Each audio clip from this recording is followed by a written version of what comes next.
Siyabingelela mzwakwethu kulabo abasijoyinayo sekuyilona ke ihora lesikhombisa leli besilithembisile sinoNduduzo Mkhathini uzohlanganyela nami kungekudala sisalindile nangu Mkhathini bese sithi ngiyethemba bandala kwethu lapho abaphekile baredi nabanemfudumezo bayafudumeza bede bebuka ibhodi ukuthi alishini belindele lengxoxo esizoba nayo njengoba lithambama. Siyabingelela nangu umpilo ngiyabona lapha umpilo kaMzama Ndlovu usiboniso balokhu bengena ulamula ihubo lakaNdlovu njalo ukhona ngake ngavakashela umuzi kaMgqashiyo Ndlovu ongasekho. Ngathi mangifika lapha bathi ihubo lakhona bathi nisiqhamuke mvuzane awukhethe Ndlovu kade sasho awukhethe Ndlovu bathi siqhamuke Nhloneswe awukhethe Ndlovu kade sasho awukhethe siqhamuke Nhloneswe awukhethe Ndlovu kade sasho awukhethe Ndlovu siqhamuke Nhloneswe awukhethe Ndlovu kade sasho awukhethe Ndlovu hayi awu Mkhathini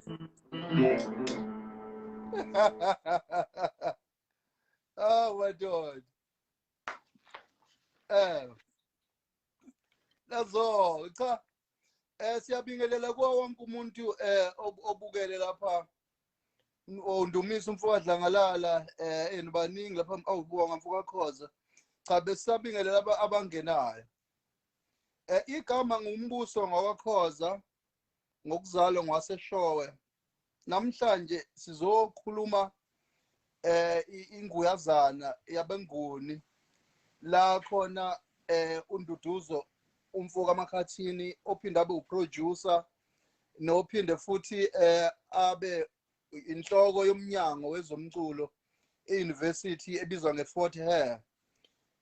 Nangu njengamanje uzosijoyina lapha aphinde futhi abe ngumdlali wokhehle noma amazinyo endlovu ngesilungu bathi piano. Uyayiqwaqwada uneyindondo engingathatha isikhashana eside ukuthi ngiyibale. Kuyimanje usele Melika ngokuqopha umculo wakhe enkampanini ebizwa ngeBlue Note. uNduduzo Mkhathini ke waproduce i-album kaMbuso Khoza ekuthiwa uzilindile eyawina indondo ngonyaka u2013. Ufana nomfowethu aphinda afane nengqwele kimi kwezomculo ngoba uyena umuntu owakwazi ukungibamba ngesandla ngalesikhathi ngenza i-album yokuqala ngokubambisana noBabthemba Mkhize. Mfoka Mkhathini namhlanje isihloko esizosibheka sibheka amahubo kodwa sibheka impi yasesandlwana ukuthi yabamba qhaza lini uma sibheka inkosi uMshweshwe ngo1878 nayo yalwa namaNgisi lapha emfuleni okuthiwa iVaal. uZulu walwa namaNgisi ngo1879 laphana endaweni okuthiwa iseNquthu okunentaba emi njengendlu isandlwana leya ntaba. Maningi ke nabakwaXhosa futhi bazile izinto eziningi kangangokuthi kwaze kwaba neCape Colony emva kwa 1652 makufika mina abantu baseDutch kwaku Van Riebeeck kwathi kusuka ke kwasekuliwa ke amangisi kuba yini Anglo-Boer War bebanga ilokhuzani umnotho wethu uthi amabhunu athola ukuthi kunomnotho thizeni iDiamond beza amangisi basebethi ke bazoshayana ke bebanga umnotho wethu kangangokuthi after Cape Colony kwakunani abantu abamnyama babenganalo ilungelo lokuvota ikomkhulu likuphi kusenda kuthiwa ikuphi Free State ikomkhulu lezomthetho bese kuthi ikomkhulu lethu ngokweParliament kuthiwa lise Cape Town njengoba lise Cape Town namanje kwase kuthiwa ke izindlu zombuso iUnion Building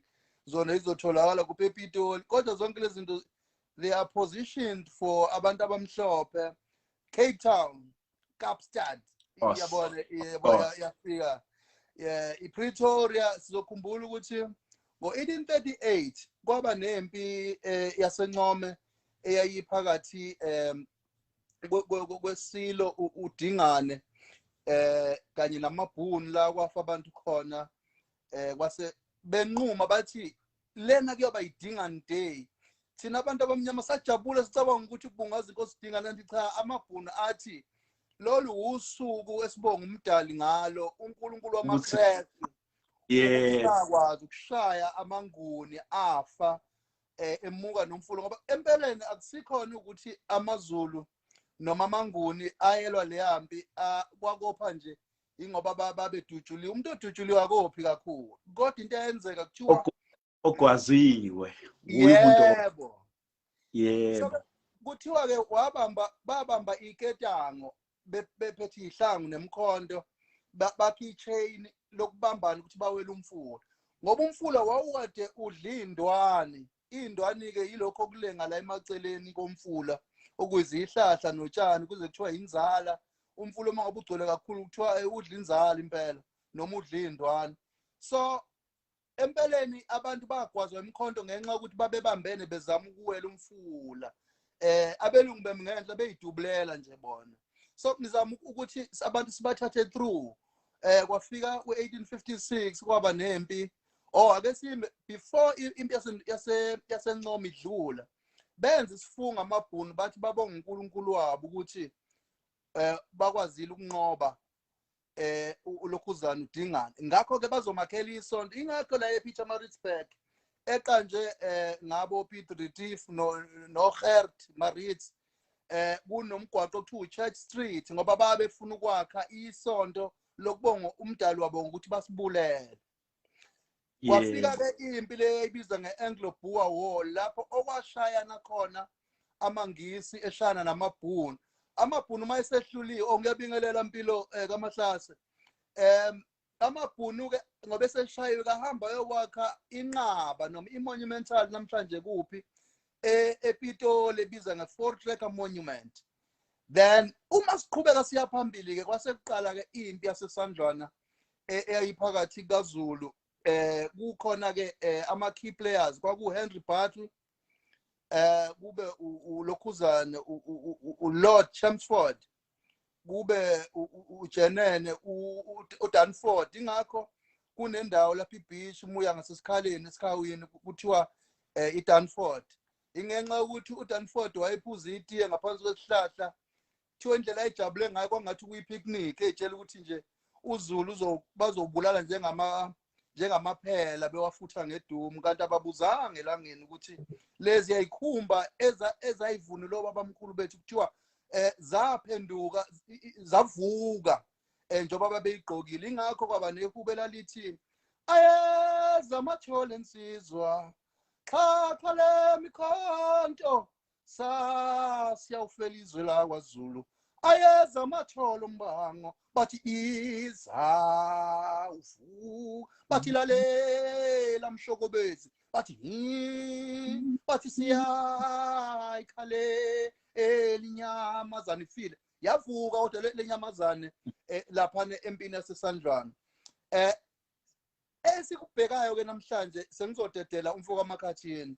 sizobheka iqhaza elabanjwa amahubo kanye nezaga ekuhlelweni kwempi yasesandlwana njengoba siyasibone laba basentshona mabefake ingubo zabo bephethe inhlokohlela noma injotshela zebhamba attention uyabona bese ke bayalokhuza bayamatcha bayadrilla left right ngithina uma ngabe kuhlelelwa impi uzozwa uma ngabe kusathiwa kushiswe intelezi laphana mina kushiswe inyamazane kuchelwa intelezi kuncindwe ngebhezi kulungiselela impi uzwa umuntu ethi ikhalaphi athi ikhalaphi induku yethu sizwa ngosi ikhala abantu abaningi babecabanga ukuthi ke mhlambe labantu laba beqhweza inkamba noma sebeshiswa intelezi kanti cha ubuchule nobunkondlo obufukanyelwa amagama asetshenziswe kumahubo naseyibongweni ngichaza ukuthini ngalokho ngichaza ukuthi uma ngabe bethi ikhalaphi induku yethu induku ayikhala inamlomo kodwa uma ngabe bezwe iphunga lenyamazane seliqala bezwa usi sizwa ngosi ikhalaphi induku yethu kusho ukuthi uma ngabe enyangeni mhlambe sithi uyofuna imbiza uzoyiza inyanga ethi hayi namhlanje insizwa ngikuphathele enye induku ikhalaphi induku yethu sizwa ngosi for amakhathini bezocela ukupha ithuba ke lokuthi mhlambe ke sinobulule ke sidingade sikutakute udaba lwamahubo neqhaza oluwabambile sizoboleka ke ulimi lesilungu siliboleke nolwebele ngenhloso yokuthi kukhona abathokwa la kukhona abesuthu kukhona abapedi abakwasikhukhune ukuze beze ukuthi sithini ngoba iAfrika inye xabhasha Mkhathini cha mfowethu ngicela ukubonga kuqala ukuthi lokhu kuyiphupho okade lokuhlokoza I think it was 2018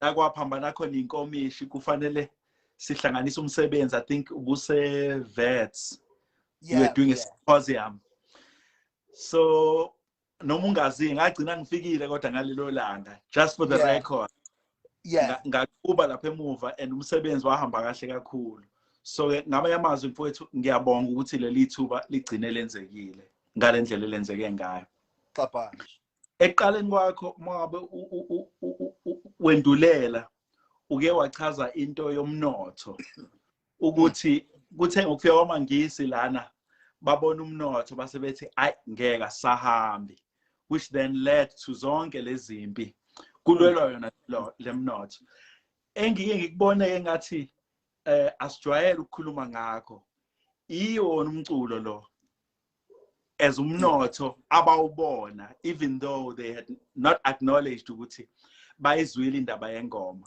but sikhona istory sokuthi this was probably not in South Africa but the fact that the first encounters of amangisi mhlambe yake ngithi ama Europeans ngoba ku diverse mabefika nabeqala zimbili izinto abafike bazireport mabebuyele emuva bafike bathi labantu bacishe bafane nathi kodwa bacabangi njengathi so in a way they reduced us from being rational beings bathi ke ba abantu engathi bona bafana nathi kodwa into yocabanga engathi i-reasoning yabo is really not at the level of us bathi so we'll have to start with indlela yabo to cultivate a way of reasoning. How do we do that? We'll have to start with lo abakubiza i-epistemology kuzofanele sishintshe indlela yabo yokwazi sishintshe i-ontology ne-cosmology okuyimhlaba umhlaba ukuthi just the surrounding but how do we see ourselves as being in the world batheke lokho kokuqala but then okwesibili bathi sirealize enye into ukuthi labantu bamazi uNkulunkulu wabo and this is before the introduction of Christianity of course so in order for all of these sets of ideas to function ngoba komnotho basebekubonile bathi ke kuzofanele sibe nendlela yokuthi sisebenzise inkolo khona bona bezolahla izinkolo zabo esihlangene hence the demonization of into zamadlozi you know and just like a complete reduction of those things that we believe in as African people so kuya kwathiwa ayi cha into engasiza la ukuthi size nenkolo but inkolo ukuza kwayo ayihambi yodwa ihamba nento ukuthi umculo labantu mabecula kukhona into eyenzakalayo. They experience this mabefika bathe ikhona into eyenzakalayo. So part of our mission is to come, not only introduce a way of being in the world, a religious movement, but also introduce a way of singing. And ngoba bayibona ukuthi ingoma isemqoka ekuxhumaneni komuntu noNkulunkulu wakhe, whether uNkulunkulu wakhe nedlozi lakhe. So they had to find indawo yokuthi ingoma ibe disturbed. And mabe sithi siyalibheka igama elithi ingoma lona, Mkhathini unganaba-ke kulokho later, but lona likhuluma first and foremost likhuluma ngokuthi ingoma iqiniso. So when they say ingoma, they mean truth. They also mean healing. They also mean dance. They also mean divination. And there was this kind of wholeness that surrounded our relationship with Ihubo, our relationship with umculo. So in order to damage this relationship, they had to bring new songs. As if new songs were not enough, they soon realized that there is also something different about the African. He does not succumb to two notions. One is that of rhythm, which is important for the analysis of the Western kind of frames of analyzing music. But rhythm, noma isigqi umculo osebenza ngayo. Baphinde bathi enye into esibonayo ikakhulu ile ye-harmony, which is our topic today. I-harmony ibe iyini ke ukuxhumana kwamazwi, ukuthi amazwi mayisexhumene axhumana kanjani. So hence the introduction of amapiano. Well, not amapiano as bathi befika, bathi mabefika eCape Town, lento ungayibona ukuthi ufika emzini obona ukuthi ngampela ikati leleziko la sikhulele khona Mkhathini, our backgrounds. But most you have apha mhlambe mawuqala ngapha go Eastern Cape ukhuphuka njalo uya eCape Town, ufica ikhona ipiano endlini, and the piano is not a cheap instrument, and I'm talking about an acoustic piano. So there is a way in which we could start thinking about the availability of these instruments at no price, as as a way of driving towards a particular orientation already of how people perceive lokuvumelana kwamazwi. Now here is something that happens with the piano. The piano, because it's built from a particular way of understanding sound, so it comes with protocols already that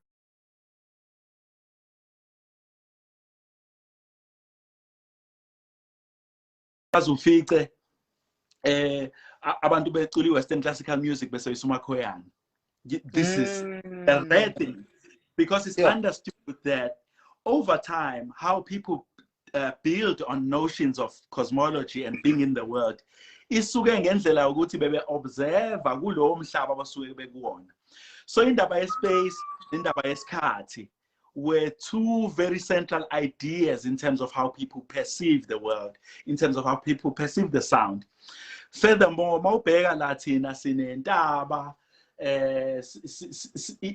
in terms of our landscapes akufani nase-Europe. So there is a particular way in even mawucabanga nje West Africa, ama-drums atunwa ngendlela ethile to respond to a distance that they have to travel.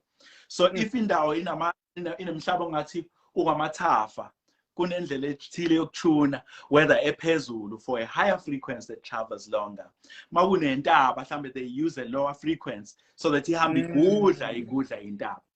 So ipiano, in terms of how it's built, it does not take any consideration of this landscape or umhlaba walabantu ababefuna ukubacindezela noma ukubashintsha iperception yabo ngokomculo.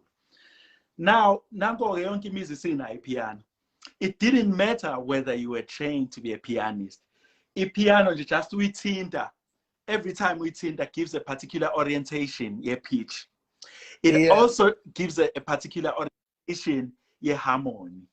Noma indlela zokucula. Now, mase sizama ukufast forward asizela. Amahubo is one of the very few genres that over time has refused all of these protocols that are derived from Western music. So in other words, if we were to know any pre-colonial history, or what I would like to call what is left, because we're always operating from okuncane okusele.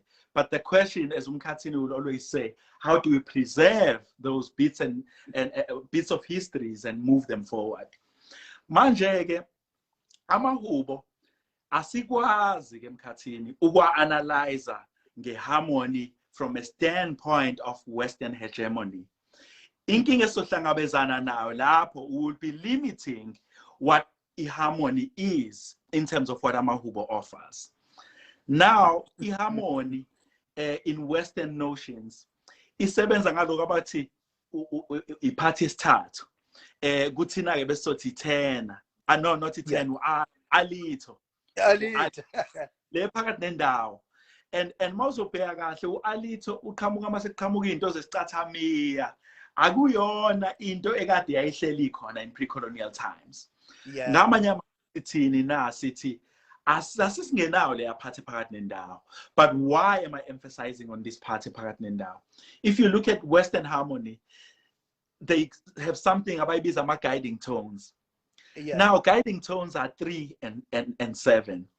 Now, the reason why guiding tones are important is again that colonial mindset.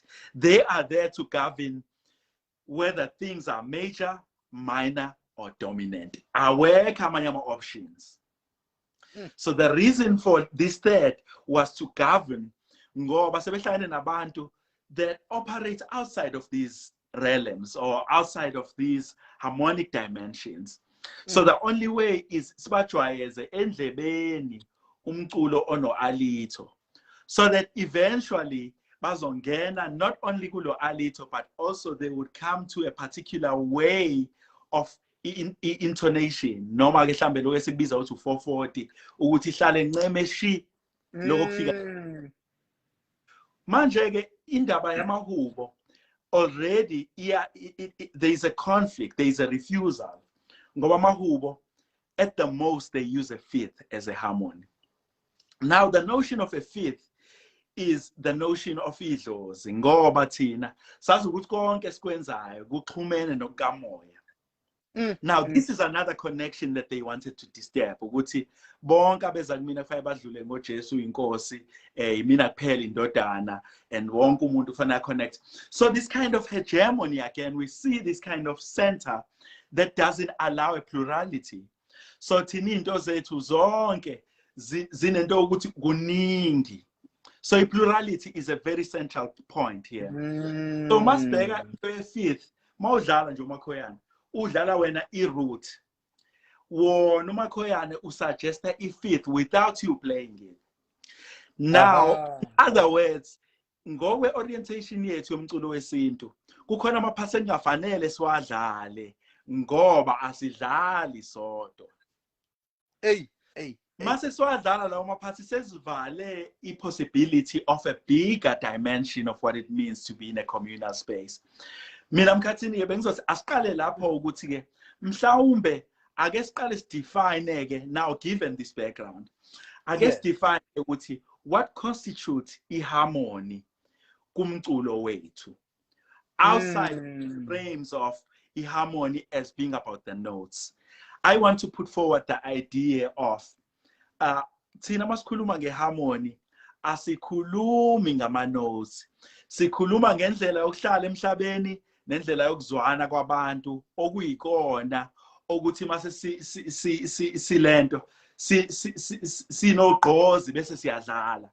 So ke mabuzo khumbula abantu abadala, but there's this notion that I write about quite a lot, this breaking into song. Thwebe kumnandi kwamkhathini sahlala kwamnandi kwadliwa awavele kwaqala ingoma. That's something ukuthi ingoma is not a preconceived idea esihleli sifuna ukungena kuyona. Ingoma into esuka ekubeni umuntu uhleli nabanye abantu uba acknowledge. So basically a totality of being in the world, being with people, and also an awareness of the invisible worlds being there simultaneously in that particular gathering. That's why ingoma ayikaze abakhona ingenayo i-context yayo. That's why kuthiwa yonke ritual ne-ritual inengoma zayo. Awuculi ingoma yentombi emgidini othile, awuculi ingoma ethile. So these are all the layers that we need to consider that are disturbed by the colonial system that wanted to first break the relationship between context and song. So in order to define harmony, we need to look at what is harmonious for abantu abamnyama. And the building block for harmony, or the technology harmony, ubuntu Mkhathini. Ake ngike lapho kwamanje. Abafisa ukubuza bangabuza lapha, sizonota lapha njengoba sibheka ama comment. Kuyajabulisa lokhu oqeda ukusethulela khona. Uma uthinta le phathi la umuzi nomuzi othola usune piano. Uma uthi ubheka umlando wesilo uNduduzo, isilo sasoSuthu, same thing. After he was exiled in 1906 to St. Helena, he came back with an organ to an extent that Princess Magogo Nduduzo could vamp ilokhuzana piano ne auto harp. Yeah. Again, any problem engiyibonayo enkulu i-terminological expansion, ukwethulwa kwamagama amasha afana nemboloho after silalela ipolka, afana nolokhuzana, yilo mculo lona i-classical music. I-classical music uma usuyibheka kukhona abayenza kuthiwa i-opera. I-opera isho to do work. So now ingakho engathi kuculwa i-classical music stage kuba nalento abantu abafaka imubawubo yabo. So konke into inendlakadla eyikoleni after izimbe ezifana nempi yasesandlwana kwaqala. Uma ufika esikoleni awusakwazi ukuthi abani lento bengadilozile yasidilo kuthiwa that's uncouth, you have no sense of decorum. This is why baba bethu ababekade befunda kulezi izikole zama mission babuya nabo sebenotate umculo phansi, kangangokuthi uma uphakamisa izinto nje kuyazwela ngoba bahumusha iBhayibheli bathi uDavid ubhala amahubo. Now, when you go to the etymology of the word, a psalm or ihubo, usam uti or incazelo kasam, it's an instrumental music simply because King Dawi, again not David, but abelungu bambiza ngoDavid, kodwa uDawi kuthiwa uyena owayedlala iharpu uma ngabe humela umdali wakhe. This is why ama-psalms abizwa ngomculo odlalwa ngama-instrument. Laba babehumusha iBhayibheli-ke abakithi ababehamba kulama missionary schools sebecula classical music, yonke lento besingayazi yokufuthwa kwamagilo ngoba kumele uqale ufuthe igilo where the chant of heaven flows. It's nice, but the truth of the matter, it's not our culture, and it was forced down our throats. Yazi ngikhumbula sasize sibaleke ezikoleni kudala.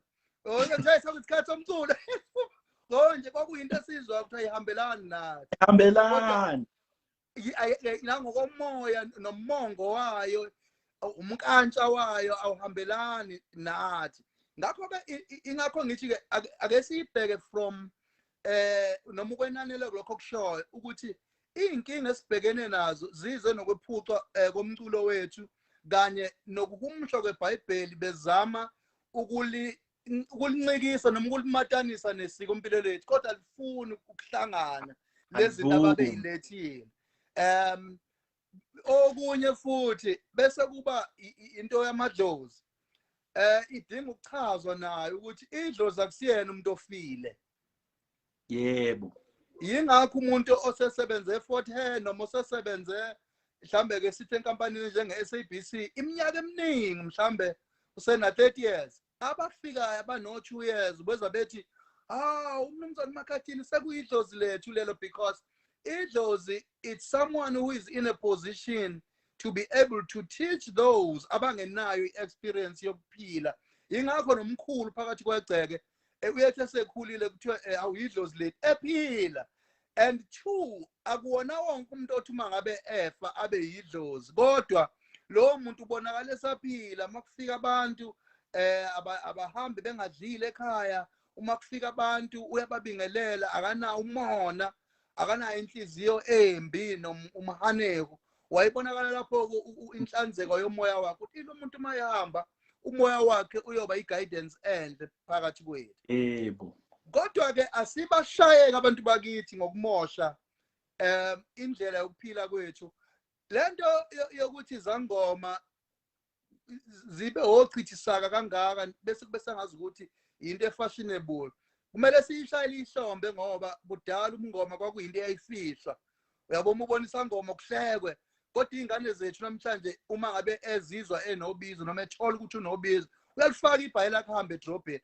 Kodwa iphutha lisekutheni bese siyenza lento engathi into yokubukiswa, sishisa impepho ngisho na kuma pavement. Uyayibuza ukuthi yabona ukuthi yenziwa ukuthi abantu bafuna ukwenza imali ephuthumayo, kanti kudala uma ngabe uye enyangeni, inyanga ibifike ikunikeze lelo khambi. Kunomehluko phakathi komuthi nekhambi. Imikunikeze ikhambi inyanga bese uthi hawu ngiyabonga babugumede besithi inyanga hayi uyobuya nembuzi yami umuso welaphekile. Kusho ukuthi umuthi awubonga, kodwa hayi ukuthi umuthi awubonga ngoba kuyinkolelo noma yisikothi noma superstition. Awubonga ngoba kwakuyi-honesty yezinyanga ukuthi hamba uyokwelapheka ngoba ngiyayithemba lento engikunike yona. Bese uyabuya uzobonga idalo zami, awubuyi uzobonga umuntu kahle kahle. Usuke uzobonga idalo ngoba abantu abaningi abayizinyanga zangempela uyatshelwa njengo Dr. Donde. Uyatshelwa ukuthi isihlahla esithile nokuthile senza into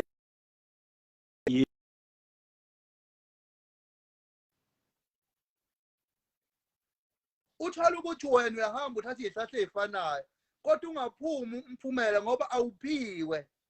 Ingakho bese kubuye ngathi umuthi wethu uyimbudane, kanti lento iya ngokulandelela ngokucophelelwa ngokoyiphiwe. So i-demonization ye-medicine yabantu abamnyama, i-demonization ye-spirituality sabantu abamnyama, i-demonization yomculo wethu. Ngicela amadlozi umsebenzi. Abanye abantu bacabanga ukuthi umsebenzi usuku uhlabela ukuthi ube neyinhlanhla. Uma usuyicwaninga kahle lento bafu uyibuka, kuhlatshwa imbuzi mhlawumbe ubike umsebenzi, bese kuhlatshwa mhlambe inkomo ezodliwa umphakathi wonke. Bese ke uma ngabe kuhlatshiwa ngithi into enziwayo kuyahamba umsebenzi yobika. AmaRoma after afika nelokhuze, afika nempepho, ebona impepho yabo abahlali begunquza ufike beyiqhumisa lapha uyabona.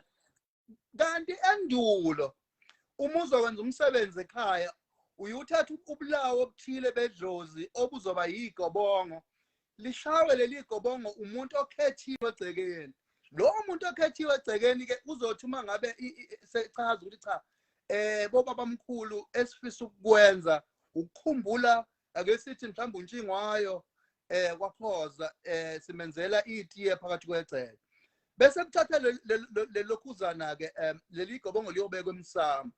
Sekuzobonakala ngokukhephuka kwengwebo egobongweni ukuthi uvunyiwe umsebenzi. Kwesinye isikhathi uma ngabe ukuthi ilokhuzana ingwebo ayikhephuki bese kuthiwa akekho nje kuyoncengwa futhi kuvela ukuthi iliphi ivundululu noma umlando okhona owenza ukuthi lo msebenzi ubambeke. Kunomehluko phakathi komlando nomlando. Olimini lwethu mfowethu ngokujwayelekile ngoba thina sine close syllabic structure. This is why amaXhosa ayakwazi ukuthi isithandwa sami u-I engekho. Kodwa thina sikwazi njalo siyayivala i-syllabic structure yethu ngonkamisa ukuze kugcwaliseke inkulumo. So now mase ngibuyela ke back kulezi zinto zokulimala ke kwesikompilo lethu. uma lengwebi isiconfirmile ukuthi hayi ke sengenziwa umsebenzi sekuyaqalwa ke iyahlatshwa isilwane siyathathwa sibeke umsamo ke kuthiwe ke kudla abadala abadla ngephunga ifundisa bese zithi ke zona ke zicela ilogic manje or an empirical evidence ukuthi indaba zidle ngempela kodwa manje nathi mase sibuze sithi ikuphi empirical evidence ukuthi uJesu wavuka elokhuzaneni after 3 days kumele sikholwe ayikho evidence ake ngibe lapho uyazi mfoka Mkhathini ngiyayithanda le ndaba ukuthi kuthiwe bavumile. I think that's a key word for the discussion that we're trying to have around into harmony. Harmony, even in terms of how we understand it, masicula emakhaya. Kuthiwa oyihlabe Mkhathini sizovuma. So you've just made an example of utshwala as a symbol of ukuvuma kwalabo basikhanyiselayo. But siyazi ukuthi masicula against it. But again, mabe sise sangomeni, there is this constant mantra of ukuvuma.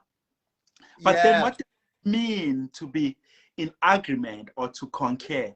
And this is why, in order for us to locate the sound, we first have to deal with the world at which these people live. Mabe so deal ne harmony, kufanele siqale sicabanga ukuthi harmony yethu, unlike mhlambe eyabaphesheya, it deals with the sonic aspects of it. Eyethu harmony isekutheni kuqala njengoba thina silana siyavumelana nesibayeni thina kuqala ngalento eyenzakalayo, or during a session esangomeni kuyavunyelwana yini. But then kukhona nokuvumelana okungaphezulu noba ngaphansi komhlaba. Notion yedlozi again with the notion of the underworlds versus the notion of the celestial world ephezulu emkhathini of amathongo.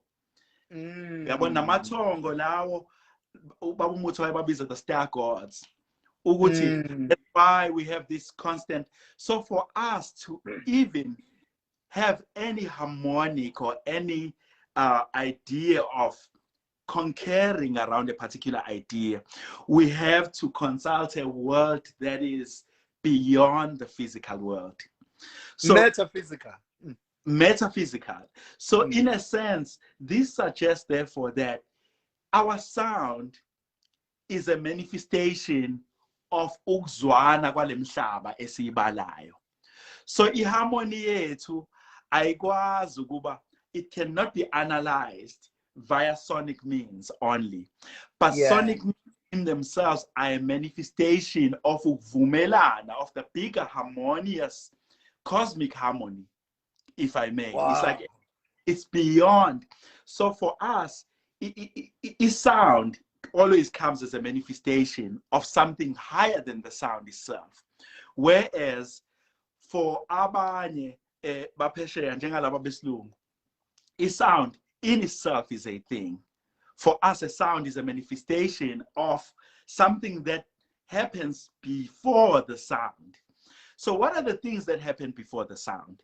The things that happen before the sound are intention. Now back to Isandlwana. What was the intention? Because in the lamahubo Mkhathini manualcula ne heritage ensemble kunenda ivuselelayo. So in a sense, for me, they are beyond just, you know, aesthetic in terms of like how we're introduced to this idea of aesthetic as a way of sensing, as a way of beauty, and how white people and the Western hegemony tried to shape indlela yethu yokuthi sazi ukuthi kupho kuhle yini enhle umculo omuhle umuntu omuhle sathatha ama notions abo obuhle ukuthi ubuhle buyini. So in order for us again to come to this sound, as a Sandlwana, we will have to think about ama intentions kwakucetshwayo Mkhathini lo wayethi cha angaliwa yebisilo sasondini ucetshwayo. Yebo, wayethi cha yena ebengayiboni lento nje ukuthi kwakufanele kuliwe. And again, this is a demonstration of harmony. Ukuthi lamadoda yini awakwazi ukuxoxisana nathi why esefuna ukuya empini ngoba empini kuzofa abantu. So which also moves again the notion of the Zulu history is being distorted as people that just love to fight, people of war, and even to a point where the distortions around the movie Gashaka Zulu and so many things that are not entirely, in fact, most of the things are outside of this cosmology, this way of being in the world. Now, they were seeking harmony before they started singing this harmony. Yeah.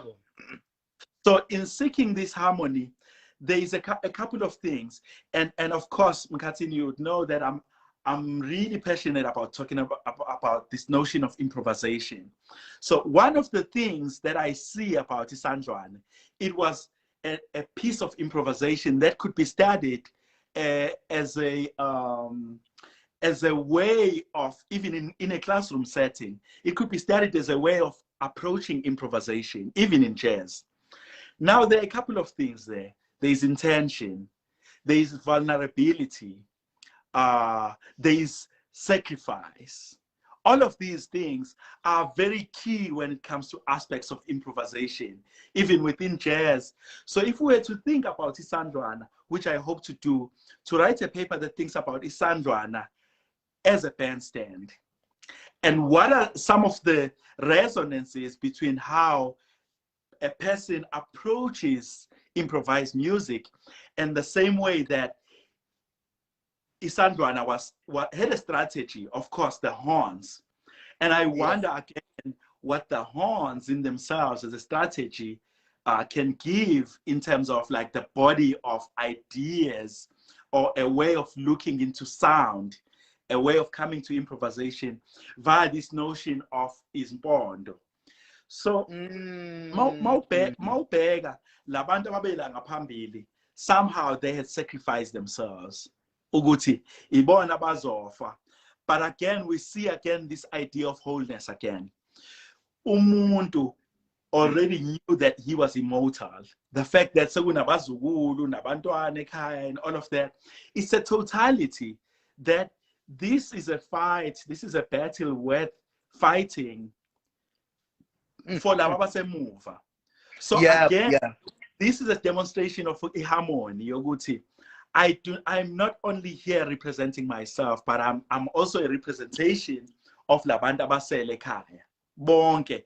So Ukulwa was not really thinking about the numbers labantu ababelapha, but it was about the victory yakwaZulu nabo bonke abantu ababezokwazi ukubamba lezi imfundiso zabo, ukubamba imnotho yabo le ababefuna ukuyithatha. So so in other words, we could think of music and harmony as a way of invoking a completeness, in a sense that in those songs they remembered Omame Makaya, they remembered these Chalo Zabo, they remembered everything within those. Amahubo lawa was a way of connecting and reminding themselves that this sacrifice is worth it. This Lempi and me being here at the forefront is worth dying for the bigger dream of a collective to exist. So in other words, Tina Iharmony is not something that we find in the music. It's something that is a big part of the construction of our very stance or the very notion of existence.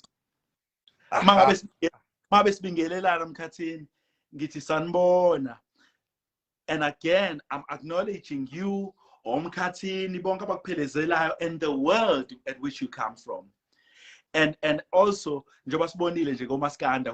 who is a beautiful example of how we refuse for the folk sounds to be erased.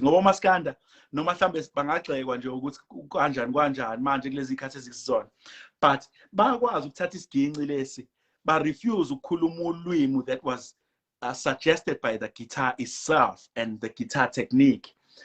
similar to umuntu njengoba uMoses, ubaba Black Moses, okwazi ukuthatha organ, you know, that was built with particular intentions, but he was able to speak a particular dialect that even Loma Kiwayo, the instrument, did not understand.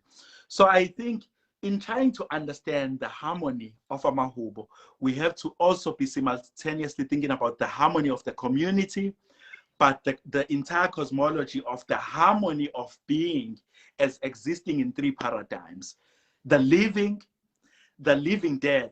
And I like the term message in this the living dead. Ngoba it refuses this idea ukuthi umuntu feel.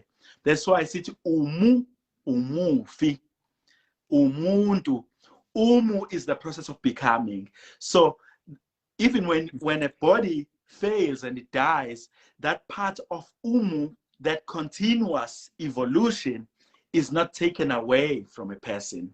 That's why I say I'm shonipa it's umufi. And then the third layer becomes the ones to be born. So this is an entire njengoba nje wazi Mkhathini usidala kwakuvele kuthiwe umbuso uyeza. Yeah. Name was given before a child was conceived. So what does it tell us? That abantu bakithi, they had an awareness of the harmony that resides even not only amadlozi esizotha abangasekho sebahamba, even lesingakababoni abazayo. We had a language to speak, and that's why mabeqanjwa ingane ibiqanjwa ngokwezinto ezenzakalayo nokwerole ekufanele ifakwe kuyona.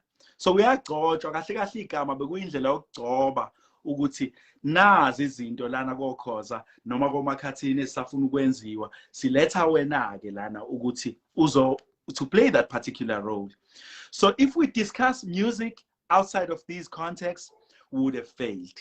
And this is obviously discussed within this world that has been imposed on us.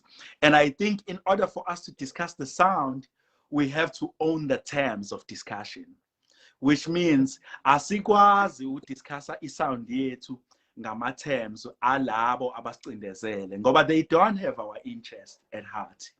So in order for us to even come to a harmony, we have to first understand how people, including the cosmos, the plants, Mkhathini uzokhumbula ukuthi kudala la mabe kwakhiwa amasimu nokudla ongavunwa okusemaceleni, and that's a sign of harmony yokuthi umuntu nje ozihambela lena uMakhathini nje edlula kokhoza osebanjwe indlala akwazi ukucosha izinto lapha emaceleni.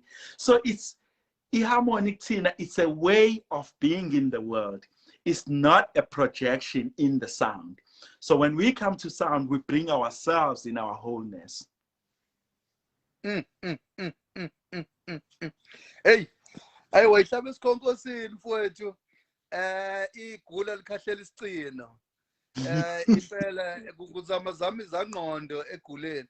Bengicela ukuthinta kukhona ababili lana abathi asikhulume ngesizulu kuphela.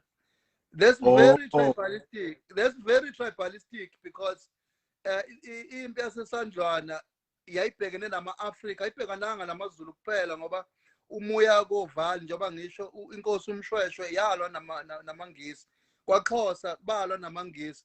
Manje ingane zethu ezingasize isiZulu ezizalele eSoweto bese siyiphoqelela entweni kufanele phela abantu sibaphosele umqhakazo nenqululwane ukuze bakwazi ukusondela. Senje ukuthi alikho iphutha ekuxubeni ngoba naye umfowethu lo mayingena kuFacebook akangenanga ngesizulu, wawubhalwe ngalo lolu limi lokweboleka itiye. So ke asiqhubekele phambili. Ingoma icabekela ngakhe angaka abantu bayathanda thina sibona abaculi abafuna ukuba popular, sizela ukuzokwakha isizwe ngeqiniso la. Senjolo ukuthi ke uma ngathi lo muntu oqeda ukubuza ukuthi asikhulume ngesizulu, uma ngase ngithi mina inkanku idla amacimbi ngokondulelisa ngithi akahlahlele manje uzoba nenkinga. Yabo, so ke asingabandlululani, let's get to the balance nje ye communication sizwane sonke kwande. Sibuyele engomeni. Ingoma ngithanda lento ukukhuluma ngayo iharmony kodwa ephinde isho uzinzo phakathi kwabantu uma ngabe bephila endaweni. Yebo. Uma ngabe uya ukwanongoma khona ihlathi okuthiwa ingome. Lela hlathi okuthiwa ingome izinsizwa zazithi mangabe zijojile zithola imithi khona abagquma ngayo nabayihlanza ngayo nemithi ephilisayo umuthi okuthiwa ingoma. Ngokolimi ke lento ibizwa ngama prosodics ukwehla nokwenyuka kwephimbo, stress, tone, length, bese kuba khona ingoma. Kuyenzeka ke uma ngabe abantu bevumelana bese bethi bangoma ngomanye. Hey, yakhala kamnandi nje lento isho Mkhathini ngayizwa isound. Uyabona? Ngizwa kahle. Kuyenzeka futhi ingoma imelapha umuntu uma ngabe kuukuthi uyagula noma sithi njengesangoma. Isangoma mangabe sivuka umoya ongazi ukuthi ufuna ukwedlulisa umlayezo, sizizwe siphatheka kabi, siqikileka. Bese izangoma lezi athwasa nazo ivele zithatha isigubhu. Hawukele thongala ngihawukele. Hawukele thongala ngihawukele. Agide azawe phansi akhihliza amagwebu mayivuka useyaphila. Bese umuntu onomzwangedwa.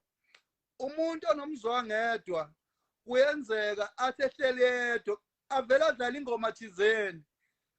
Ahlabelele yedwa. Uyabona uthole manje sekumnandi emoyeni usethokomela noma khale kwesinye isikhathi kanti mhlawumbe usexhumene nabangasekho umoya kaNkulunkulu usuqubukile phambi kwakhe ingoma ukungoma lezi zinto ziyahambelana bese khona utheke ucela ke sithi ukugxila edlozini uma ngase ke ngithinte into edumile abayisebenzisa osokwecakwece laba abahamba bawufunda kuma missionary schools babuya bazosebenzisa izikhali eziyimfundo yabelungu ukuzobheka equlula into zabo ushaka umbulali kodwa uNapoleon Bonaparte akabulalanga umuntu yini uHitler ngeWorld War 1 World War 2 wabulala abantu abangaka uHitler umbuso kodwa ushaka ngelikathi ebumba isilo sakwaDukuza vele abantu ababephikisana neideology yakhe kwakumele kuliwe vele uyabo so ngizama ukusho ukuthi uma sikhuluma ngempi yasesandlwana akungabi sengathi sikhuluma ngempi yamaZulu sikhuluma ngempi ebhekene neAfrika ngoba sonke siyiAfrika sibhekene nama challenges anzima okuzokwenza ukuthi asizame ukuthi sizwane masikhuluma sisenenselelo ukuthi iSwahili ikhulunywa abantu aba100 million eAfrika uyayazi yini lo oqeda ukuthi asikhuluma isiZulu ulimi lokuqala kolukhulu akalwazi. 2 we need to address ama issues of tribalism ngayi sandlwana ngisho ukuthini lapha mfethu ukudeviate kancane uma sesibuza ukuthi is being Zulu is being umSwati or umXhosa is something to become abantu abaningi bazothi yebo kumele ukuthi siba amaZulu siba amaXhosa kodwa umbuzo wami uthi sasibizwa ngani before sibizwa ngamaZulu sasibizwa ngabantu kwafika umnguni wokuqala sabizwa ngamanguni kwazalwa uLibololenje waphuma uLuzmane waphuma umnguni wesibili kwazalwa uOqwabe kwazalwa mina uMalandela wazalwa uQwabe benoZulu uZulu wavelela engathi kufika ilembe libumba isizwe wase elibiza ngoZulu. Those are the processes. Therefore asikwazi ukubulalana ngelanguage sithi hawu ngoba ukhuluma isiZulu wena yini ukhuluma into engezwakali iyo lento esilimazayo emakhanda ukuthi as understand ukuthi ama processes la ekugcineni kwakho konke singabantu sisonke njengoba siphila emhlabeni ngakho kumele sizwane. Idlozi ke uma lishawa lashawa ngokuthi mfowethu ukukhonzwa kwamadlozi nezithombe kuyicala. Now ake sibuyele ke egameni elithi ukukhonza lisho ukuthini igama elithi ukukhonza versus igama elithi uworship. Imsuka yamagama nezincazelo zawo azefani. Uma nje wangikhuluma nawe mfowethu bese ngifonelwa umuntu wakwaMkhathini ngesibongo uzothi unjani mfowethu ngithe ngikhona mana manengi nomfoko waMkhathini la uzothi hawu awungikhonzele ekuxabhashe lapha sibuyele egameni elisho ukukhonza kusho ukuthi lo muntu kuba ubekhona ubezokukhonza yena ukukhonza kuyini kuwuthando olwedlula imizwa njengoba umfowethu ngikukhonzile uyathola uphile emhlabeni manje laba abafunde ezikoleni zama-missionaries uma ngabe begijima beyofunda lapho sebebuya nama-terminologies abelungu sebefuna ukuzowashutheka kuthina bese ngazi ukuthi thina uma sihlaba sikhumbula labo abasizalayo labo umdali asiletha ngabe emhlabeni sekuyisona so ngizama ukusho ukuthi mfowethu inkinga sihamba sibibiyela onke amasiko esingawazi yabona uma ngabe ubona umfula ungawazi kumele ucwenge umuphuza awuvele ugxumeke umlomo manje thina ama-cultures la esingawazi into ey'fana no-Valentine Day singena sigijime phakathi kuzona kodwa sikhohlwa ukuthi kwaku-Saint Valentino waseRome amaRoma afika sigenca ngocelemba la uma befike e-Afrika kwaba nesikhathi se-Ptolemaic rule la i-Egypt ecolonizwe khona i-Ptolemy uCleopatra lo wayeqome oClaudia nabo Antony baseRome baba amakhosi lapha elokhuzaneni e-Afrika ngenxa yokushabadela amasiko mpilo ethu so bengithinta nje izinto eziningi before sibuyela ke manje kuyi-focal point yethu okuyimpi yasesandlwana nokukhuluma ngamahubo ayehutshwe esandlana namahubo ahutshwe ngaphambi kwempi yasesandlana nangale kwempi yasesandlwana kodwa kulaba ababheke ukuthi sizohuba la ziphelile insuku lapho abantu abamnyama abahlale bama-entertainers khona kufanele sisalishaye ingoma cha sithi ake sibonisane sizocwaninga Mkhathini manje-ke Mkhathini lento yolwimo inama-challenges ayo of course most of them you have addressed. I think enye into mina ngiye ngiyibone ngento yolwimi ukuthi kunomehluko phakathi kokukhuluma ulimi performing the sounds of a language nokuhlala ngaphakathi kolwimi ngizama ukuthini ke ngizama ukuthi it is not so much about the sound of the language and of course it is important to speak the language, but it's also about the words that we can situate within a particular language. Njengezisho nje mabuzothi ke mhlambe ungazi kufana nokungaboni. So in other words, that is beyond the language. It is telling something, it's telling us something about epistemology, a way of being in the world.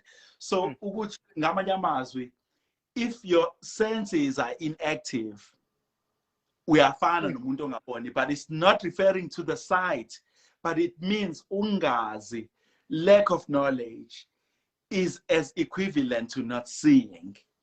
So for me, I am most interested in the later, which is about how languages within themselves are architectures of particular worlds. So even if for me it's the world at which this scene happens that is important. So ke mangase sibheke ikakhulu lokho, especially ngoba siyawazi, I mean ubaba Masekela warned us about the inventions of the borders and the fact that they were here to create these, you know, kind of like tensions between tribes, tensions between the people. So ke mabe sobheka for instance khona umfowethu lana ngiyamkhohlwa igama and kubi kabi ukuthi ngiyamkhohlwa igama, uthi umfowethu makukhulunywa ngendaba yokugula ukhuluma ngendaba yegula, and then ukhuluma ngendaba yokukhuluma the storing ukuthi igula kwakusuke kufaka ubisi oluzogcina luyini luhamasi mhlawumbe wakufaka utshwala, but then igula as a space for storing, right? And when he says storing, he means both storing something inside, but also storing as in the telling of the story. ukuthi njengoba nje kuphuzwa lana, there is an act of storying, the storytelling, right? So now back to the first meaning of ukugula, as in storing something, right? That this thing has to go through a particular transition, right?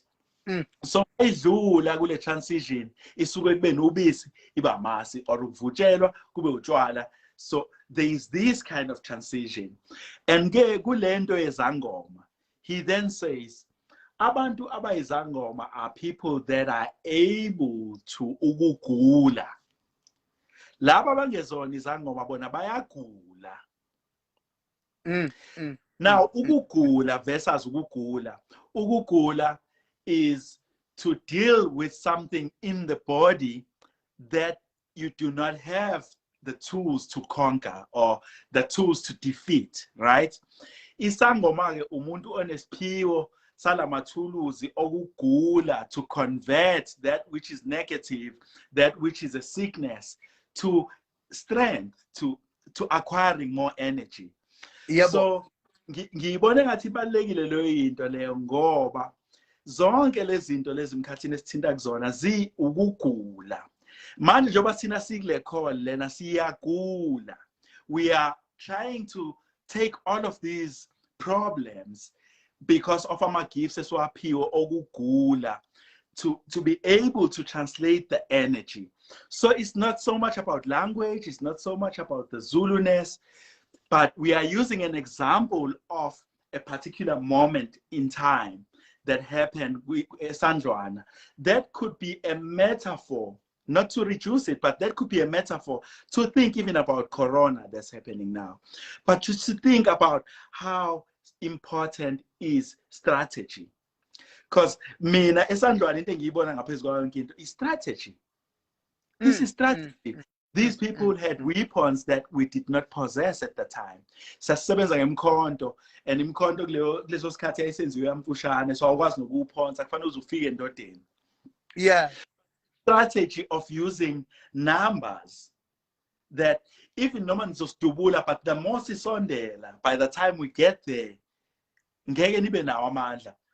Ngoba mase sifikile lesansizwa ama-British manje sibhamu sifuna uhlehle ube ne-distance. But this is a beautiful demonstration of strategy. But there's something important that happens about songs now in relation to this strategy. Ingoma, for me, creates again this kind of like collapsing of these borders between the three realms I spoke about earlier on. Now I want to talk about this notion of trance. Ngoba the notion of trance in traditional African music is always there. Ukuthi ingoma kukhona la isisa khona. Yeah, yeah. Whereas ngokwesilungu ingoma should be enjoyed, aesthetic. Hence the politics of aesthetic versus what they are proposing, the decolonial scholars, as aesthesis. Aesthesis that creates more plural for other forms of beauty to emerge.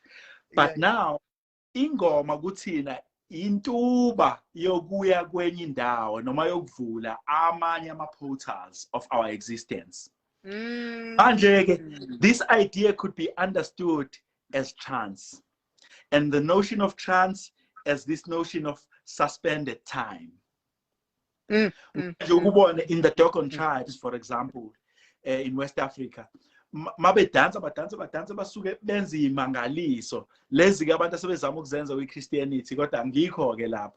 Kodwa lezi imangaliso azenzeki umuntu mayesaphila kuloku kwenyama kuphela. So I'm trying to push forward the notion of the harmonious world or the ontology of the tribe esandlwana. Iyo eyenza ukuthi bakwazi ukungena and get the strength from beyond the harmonies of the song. But what is the cosmos in unison singing with us? And this notion of unison is vumelwano, and umahubo ku respond nge unison most of the time. We are not big on this notion of separation. Yokuthi ufanele ugama ukuthi kuzwakala ukuthi le phathe kabani lene kabani. We are about this gravitational pull, about how we can agree on something. This also is evident. Kade ngibuka nje Mkhathini lama video ngithumelele wona we heritage and some. Khona la khona ngishaya khona ushembe. And I'm just looking at the synchronicity of inyawo anchoring on beat 1.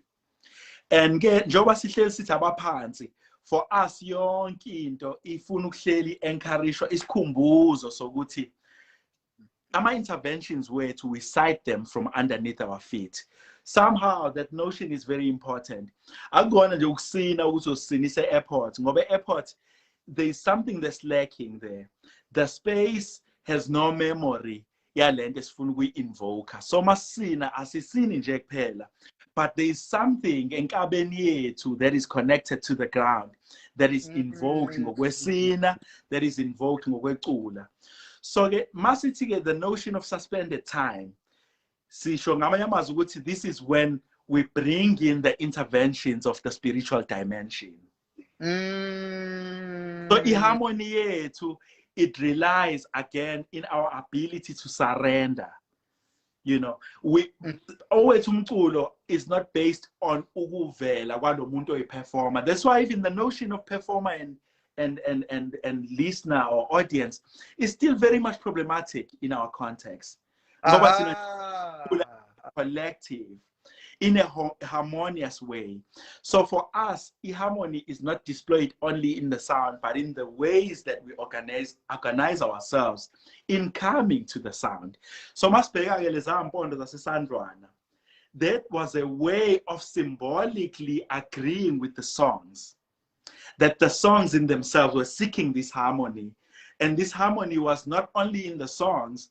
The British were astounded by the sound. At some point, they were thinking, nathi akesikhumbule ingoma yethu Mkhathini unokuyenza lento lapha kuma shows akho uhlekise ngale ngoma yabo le embi le ababeyicula bezama ukwenza a counter narrative to ingoma eculwa.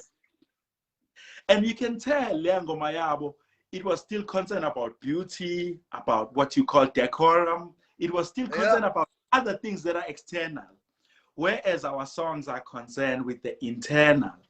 So harmony is that of moving inward. It's only found inward. That's why AAT harmony cannot be analyzed in sonic terms. Sonics can only be a manifestation of the things that happen towards the sound. So again, in order for us to speak about harmony, we have to really speak about the people. We have to speak about how they organize themselves, how they live in a world. We have to describe what that world is and the relationships that eventually manifest into song. Wow, wow, wow. We have the mutinda lapho. You are reminding me of Ilokuzana.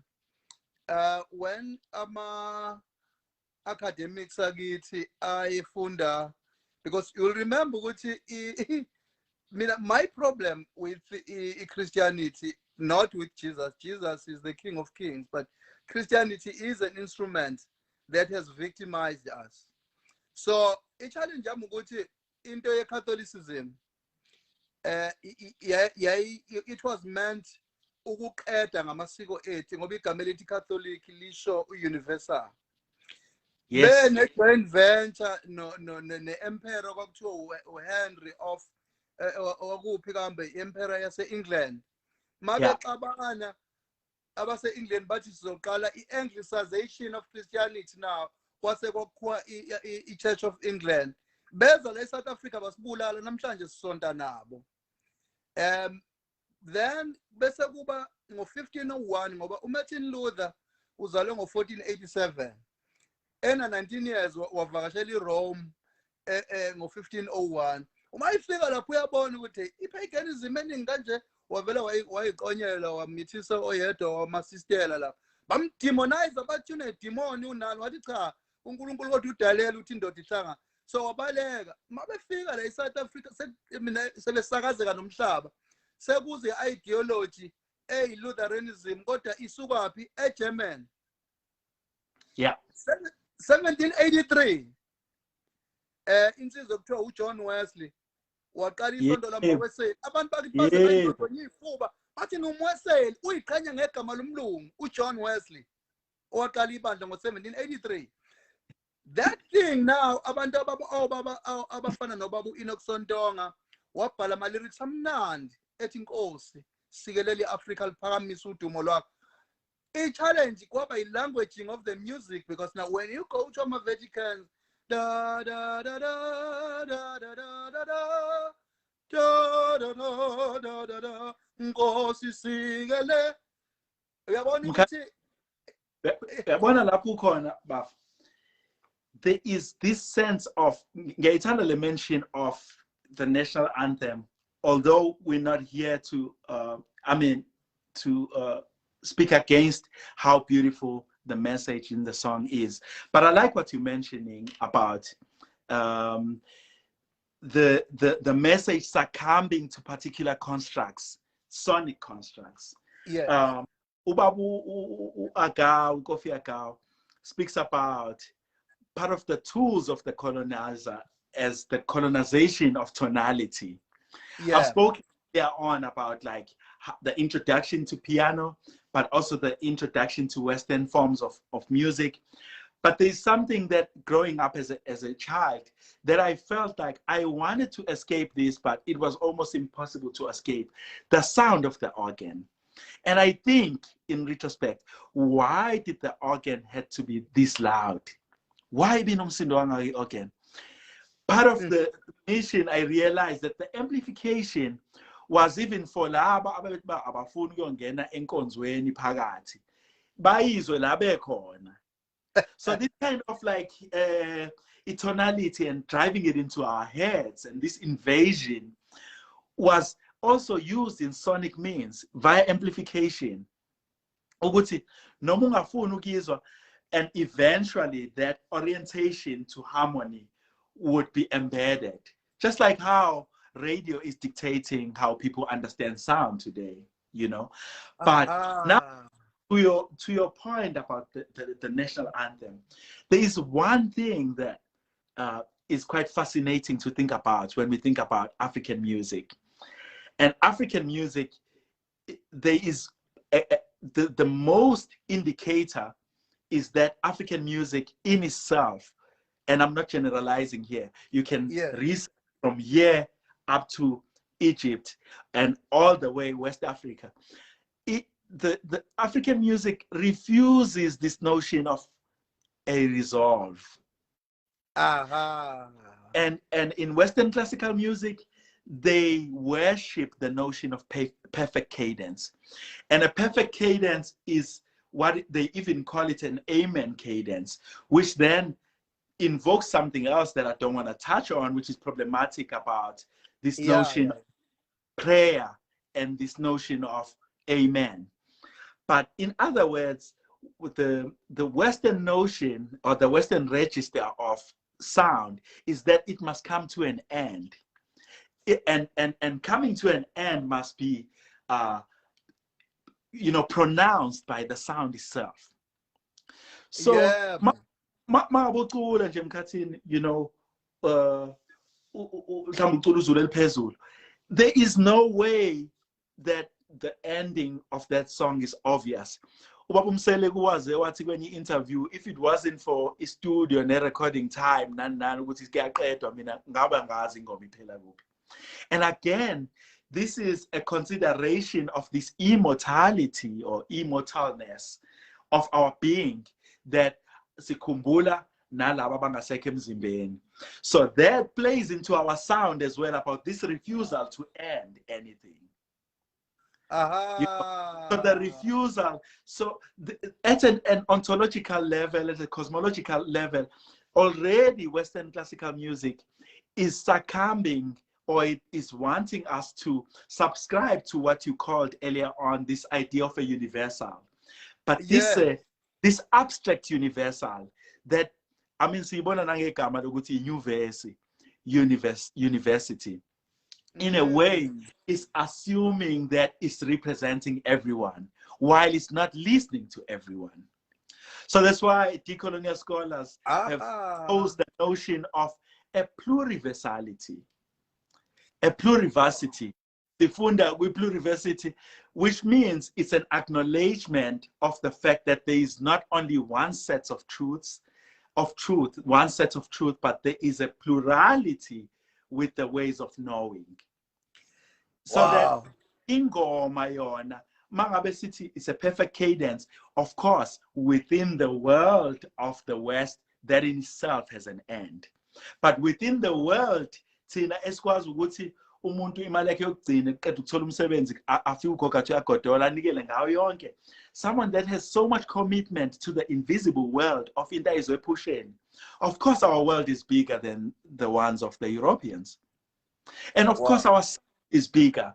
So in analyzing our sound, that is even if we have to, I doubt we have to.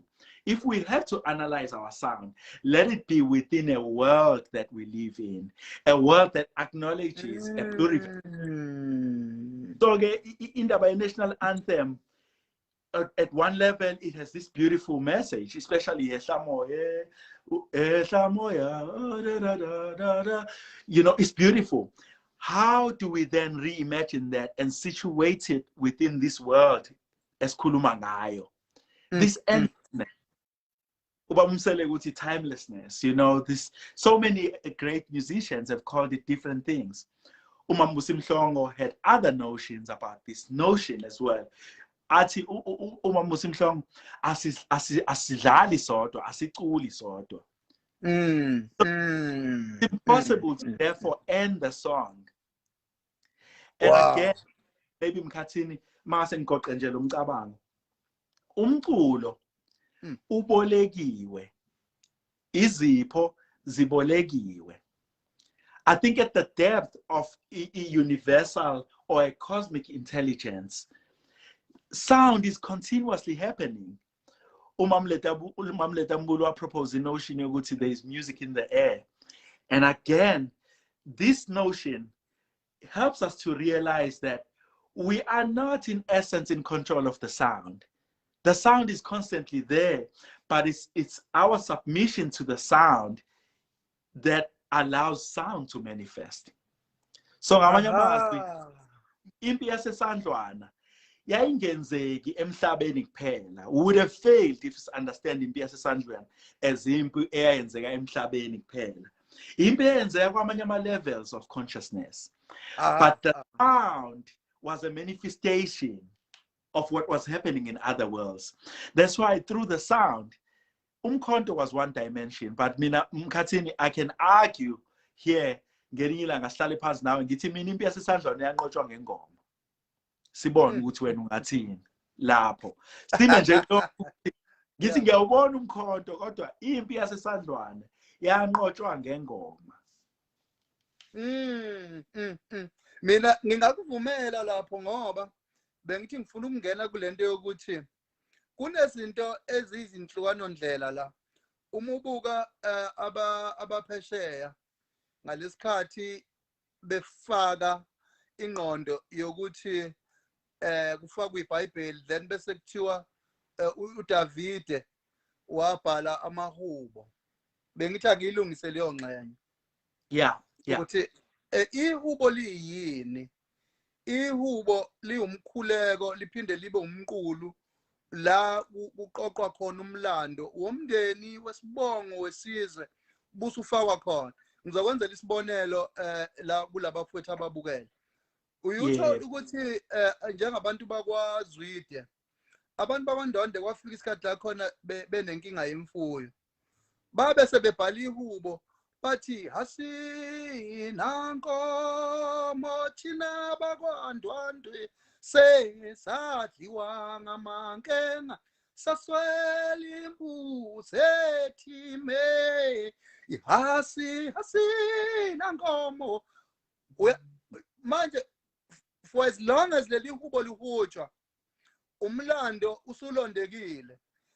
Ngizokwenzela isibonelo futhi ngelinye mhlawumbe elakhona kwaNdwandwe futhi bakhuluma ngongwane bamhleba bexoxa.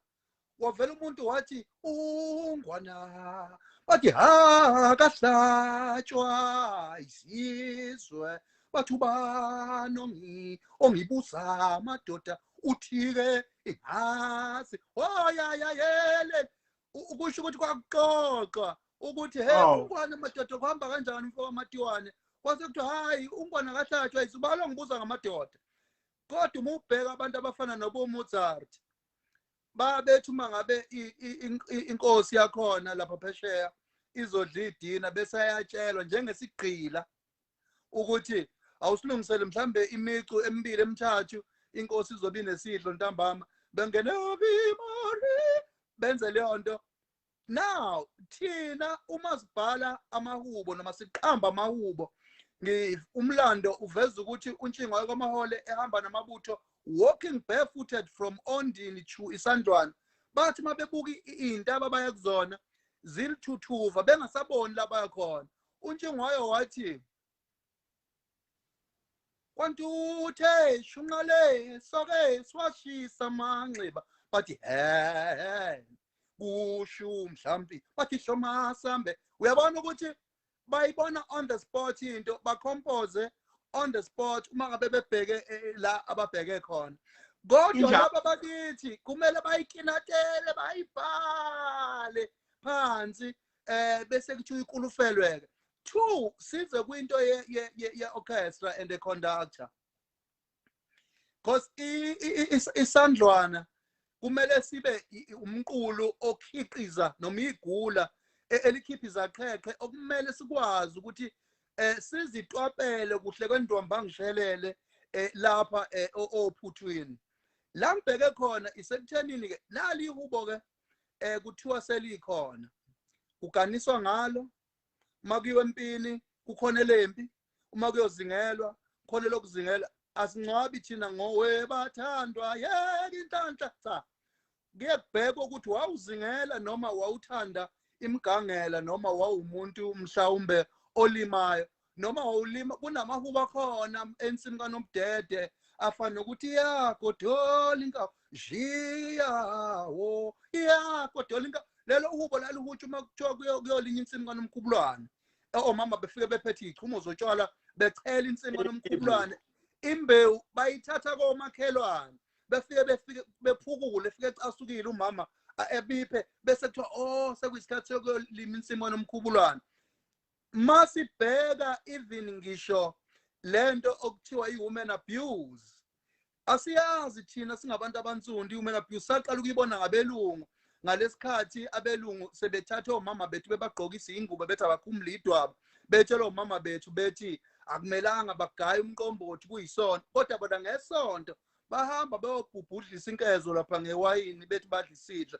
Sengizama ukuthi Mkhathini mfowethu ukugcwalisela nje lapho the first encounters of abelungu befika lana eAfrica, one of the observations abayenza bathi how labantu laba bafana nathi kodwa ba irrational njengabantu besifazane beyikhomba le ekhaya kubona. Kusho ukuthi lento lena base bekade beyiqalile leyo kucindezela abantu besifazane le kubo. Yebo. In a case where someone you deem someone to be incapable of thinking or of thought already, then uyamcindezela. So it's the very notion ababesuke nayo le sebeqalile becindezela abantu besifazana le bazofuna ukucindezela ngayo thina ke manje la. Exactly. So uphilana nawe bafo kulokho ukuthi mase ubheka ngempela umlando thina sinamaqhawekazi uyabona nje uyayibona even some of the histories that escaped this erasure ngoba kuningi wena mfowethu okususiwe. So lokuncane sinakho there is a need to sound it out from an echo to manifest to bigger sounds. So ke mfowethu bengithi la umelane nawe wena xabhashe wayihlaba esikhonkosini bese ubuka ke ukuhumsho kweBhayibheli kuthiwa uDavid ubhala amahubo kodwa uma ngabe uya emsukeni wegama elithi Psalm or ilokhuzana isihlabelelo igama elithi Psalm lithi it's an instrumental music simply because uKing Dawi wayebhala wayeqamba umculo bese edlala ihapu kade mhlambe lale nomfazi womuntu wabulala indoda lapho bese eyoyixolisela kuNkulunkulu wakhe edlale ilokhuzane uJehova ungalusoma ngekoselo esho ngelanguage yakhe okungakabi mhlambe ngisho is-Latin is-Aramic kuzofika kwi-Old and English ekhuluma ilanguage yakhe. So now la ngibheke khona ihubo alifani nalento eyenziwa uDavide lo waseBhayibhelini. Ngithina ihubo sikhuluma ngomuntu olalele imvula ina. Yebo. Ishaya amahlamvu esihlahla kuthi ha. Uba. Yebo. Ithi mayiqhubeka imvula ine ugcwala umfula bese uyamumatha umfula bese kushintsha ulokhuzana ilunga noma lolu hlamvu obekade luthi ha phakathi kwelunga bese kuphuma uhu. Ngathi uthi umfula bese kuthiwa uyaholoba umfula uyahuba. Lento yenzeka ngalesikhathi mhlamba amabutho ewela umfula mhlawumbe njengempi yaseNdonda kusuka impi ka-1856 wana imfula kwaze kwagcwala ilokhuzana uthukela ladlindwane kwabanzima ukuthi abantu bakwazi ukuwela umfula bahambe bayofika ngaphesheya komfula ngathi kulwa umntwana umbuyaze nomntwana ucetshwayo ngathi isikhathi bese abantwana. So now into eyenzeka lapho kwase kuthiwa impi idonde ukusuka kanti abantu bakuthi ngathi bewela imfula bezwa umfula ukhala uma ishabelela athoda bangasehle solonke inkama zamadoda angahlasi baba shi uyayizwa lento le vibration ye voice ithathelwa ekushayeni kweyihlahla i-reaction. Yebo i-reaction yelokhuzana yengongoni notshani. So now uma ngabe sesibuyela kulento i-setup ye-orchestra ila othola khona i-evidence ukuthi into ye-orchestra is of a slave master ngoba kumele kube nephepha elistaff eline-notation phambi kwakho elishoyo ukuthi kubhana mbabani kwenzakalani. Uyabona kuze i-bridge kuzani kuze isolo kabani asinayo thina leyo nto lapha kodwa manje lento uyithola ngobani uyithola ngo-slave master conductor omi phambi kwakho who is telling you what to do. Now umuvuka usinga wenze njani umuvuka usinga umculo usulokhiwe phansi.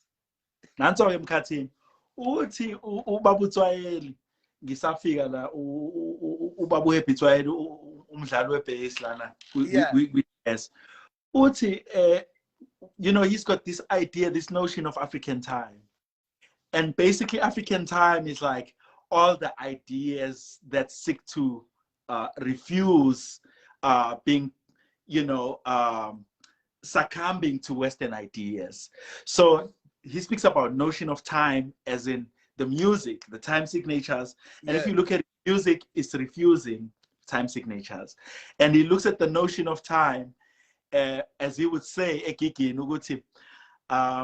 know, it's about arriving safe, right? That's his notion. He says African time is not about ufika late, got for pay. Yeah. So wow. So then Ubaba Tswayeli speaks about this notion of the stave. He says is to starve, right? Yeah. And he speaks about the notion of bars, bars. So his idea is like there's already suggestions that make, just in the language, that make this notion of notation very problematic. Wow. You see what I mean? Because he says within these bars, as you wait for the next bar, it means you should starve. You have to starve, yeah. Yeah. So you know, that's why a closer look into what Baba Tswayeli is proposing here really can bring some light in terms of like how our own musics has always refused all of these boundaries. Even when it comes to improvisation that I love so much. In African music, sivuka usinga.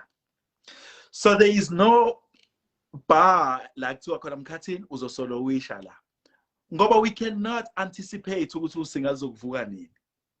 Aha. So as opposed to the notion of improvisation, I really succumb or prescribe to the idea of embellishment. But now embellishment means a development of an idea towards a new knowing.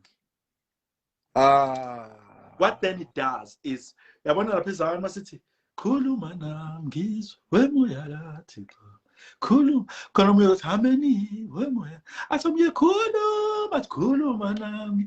So it's like we're thinking more about how ideas inspire the next idea as opposed to coming with a preconceived idea of what might possibly happen. So asikwazi ukuba neconductor ngoba iconductor yethu ekamoya, it exists in another dimension. We are all tuned into this conductor, and the conductor of African music umoya. Wow. And umoya is so accurate because akekho zothi angibonanga uphakamisa isandla ngoba umoya is felt. Hey, umubuka ilokhuzana iyona ingoma khona ingoma ababeyithanda beyifaka ngenkani. They used to force kids at school and where the gentle love flows and that radiant crop. Angazi ngagama ethini ngangilandela nje, you know, but i-challenge yami ngaleyo nto ileyo ukuthi ibhaliyo kumele uyenze njengoba injalo. Umuya ezayonini uze salikwazi ukuqala ikhehla phambili mhlambe lithi hameni ke hameni hameni akekho otshelele saselwazi ukuthi singene kanjani. Lento isuka kaphi? Isuka njalo ekuthemelezeni. Yebo. Ukuthi uma ngabe kugula umuntu egcekeni khonto kwakuthiwa ukuthundlaza, umama ehamba eshaya ebhula izindlu kanje uthothi ingane ibingaphumi esiswini igcine umama esebeletha ngaleso sikhathi ngoba usephume wayothemeleza phakathi kwegceke. Ukuthemeleza ukukhuluma welule ukuthi bo baba mkhulu bo bani njengoba kwenzeka ukuthi egcekeni nifuna kwenzakaleni yini ningathathi mina esengimdala kusindi ingane. Ilapho idalo ibona khona i-seriousness ye-issue ukuthi sekwenze njani. Then bese ingane iyaphuma esiswini bese yenzani iyabika idalweni ngokuthi kwenziwe imbeleko. I-Christianity yayisithi akahambe ayobhunyelwa ngamanzi aqilise kathathi elokhuzane esingazi ukuthi ngokwesikompilo nangokwe-symbolism to an extent yokuthi even ingubo emhlophe le eyaqala ngo-18 lokhuzana 40 ngoba igqokwe uQueen Victoria eyocacela uPrince Albert nathi dukuduku sesifaka ingubo emhlophe le isymbolizani lento. Uma ngabe sibuka ibheshu sibuke ulokhuzana umqhele noma ungiyane, sibuke inkatho abeyifuqa ile imisinene, sibuka amambatha, sibuka imijwenza, ukuthi insizwe ihambe yayozingela yabuya naleso silwane ipride yayo. Ingakho amabutho mayebuya empini kudala ayefika eselindela ngeyicoco azoyifaka emakhanda. Ingakho kuthiwa ubani uthatha isicoco into owuyifaka ekhanda le engekho ngapha esilungwini kodwa eseyibudimoni mase kufika laba abahambe bayofunda kuma missionaries. Bengicela ungakhohlwa la mfowethu. One of the reasons sikhuluma ngale is because postpone isandlwana lecture that was supposed to take place in January at Soweto Theatre in partnership with the Soweto Theatre. Today we are doing this with the help of the Department of Arts and Culture National. Ubaba unathi Mthethwa abasilekelela ukuthi sikwazi ukupresenta lento. Kodwa ngoMay isandlwana lecture sizobe sethulwa ke as a full performance eSoweto Theatre. I-date ingomhla ka-27 kuze kushaya umhla ka-30. Bengenzela ukuthi ababukele ngisho besakhumbula. Ungaqhubeka mfowethu. Hayi mina Mkhathini bengizothi mfowethu njengoba uhleli usho ibinda. Asonge inkosi asonge khona. kodwa ke bengizothi mina engiphuma nakho it's a closing in one of the texts that I've read. Kukhona insizwa lana eyayistadisha music wala eAfrica. Ustadisha yahamba ya-attend ama-rituals yenza yonke into. Yeah.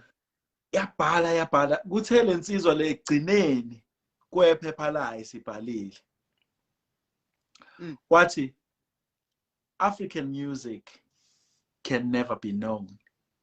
It can only be experienced.